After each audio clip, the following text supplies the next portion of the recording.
Hail, citizens of YouTube. I am the Journeyman, and I welcome you once again to the spiral of my thoughts.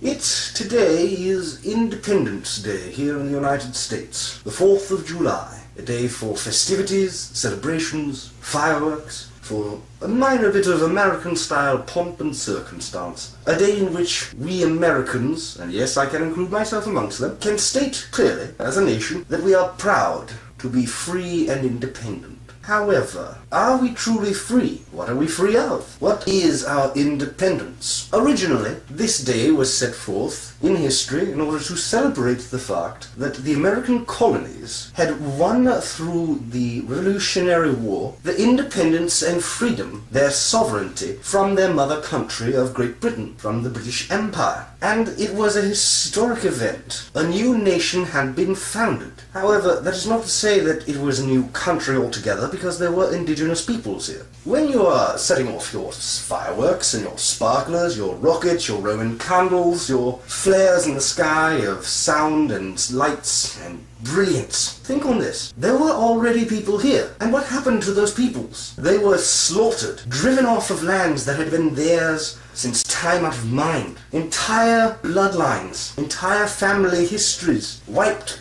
out.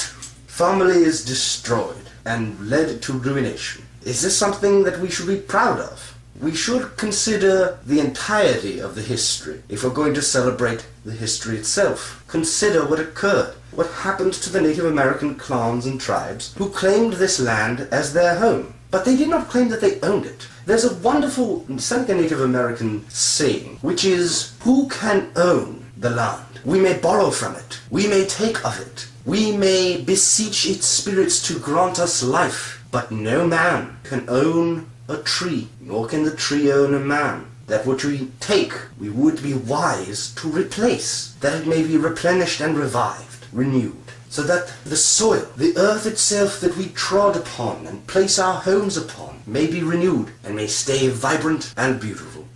Coinciding with this 4th of July, our celebration of rights, freedoms and independence, a friend of mine, Mr. VarmitC, has asked recently my stance on firearms and firearm control here in the United States of America. The Second Amendment, the right to bear arms. How do I personally feel about this particular freedom that we are guaranteed in the Bill of Rights? Well, I myself am not a fan of firearms. I don't endorse their ownership, nor do I support anybody who would rampantly run around collecting up as much firepower as they possibly could. I can understand some of the patriotic reasoning behind wanting to own a firearm. It does pay to be prepared. Victory loves preparedness. However, far too often what happens is that individuals get hold of or possession of or control firearms and commit atrocities. If we were not so keen on finding new ways to kill each other, perhaps we could concentrate better and more adequately upon finding ways to enrich our lives instead of ending others. I would much rather spend $2,000 or $3,000 on educational material and texts than ammunition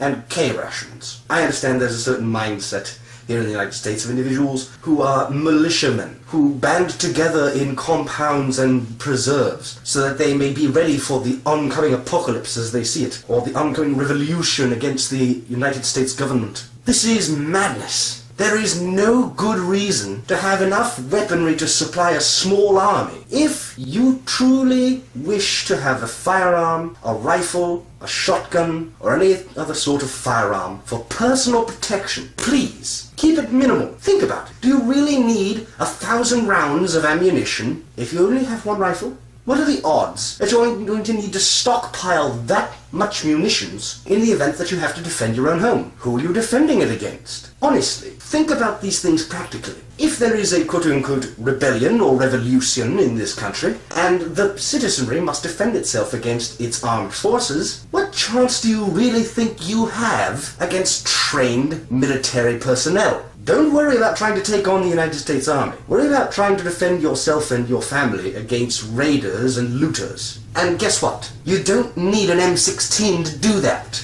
A simple hunting rifle with a good range scope, or the ability to use it, should be adequate. You don't need thousands of rounds of ammunition and grenades and smoke bombs and tear gas and flashbangs in order to accomplish this. There is another alternative. Think. Hold conversation. Be diplomatic. Far too often, we resort to violence as our only solution. The mind is the greatest weapon we have, for without the human mind and ingenuity, we would not have been able to create these firearms in the first place. Why not spend some of that effort that we pour into defense research and put it towards ensuring that people can eat, that people can learn, that we can enrich our lives as they should be enriched? But that's me, and I tend to be very much in favor of humanity. I'm not a fan of wanton destruction or murder, and not everybody who wants to own a gun or a firearm wants to kill people. I understand that. Everybody has their own personal reasoning for these things. But for my part, no thank you. I'll do without. Ladies and gentlemen, I am the Journeyman, and I hope this finds you well. Adieu.